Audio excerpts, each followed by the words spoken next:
asalaamaaleykum mbokk yi bàyyi xel chaîne YouTube bi di yaatal xeltu yin ñu ngi leen di nuyu di leen ziar di am mbégte di fas yéene ànd ak yéen ci xibaar boo xam ne day soxal wàllu mbatit muy culture muy nomination bi nga xam ne kii di Youssou Ndour am na ko mbokk yi kii di roi du mbalax di Youssou Ndour benn artiste la bu nga xam ne àdduna bi yëpp xam nañu ko dem na sax ba dimension dépassé na lool lii di wàllu musique moom nag dañ ko tabbu ci forum mondial de l'eau bi nga xam ne moom lañ nar a amal ci atub 2022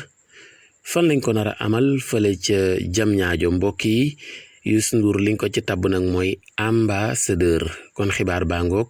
Youssou Ndour moom la ñu tànn daal di koy nommé mu nekk ambassadeur u 9e forum mondial de l'eau bi nga xam ne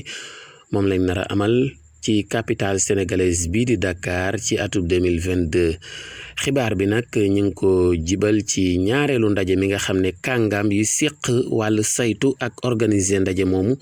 doon nañ ko amal ci jeudi bi di 14 octobre 2021 ca centre international Abdou Diouf bu Diamniadio ñu gën koo xam ci CICAD mbokk yi nag ñu fàttali leen ne ndaje moomu di forum mondial de l'eau ñu ngi ko jàppoon ci mars 2021 waaye li tax ñu toxal ko moo di mbas mi moo fi jaaroon di coronavirus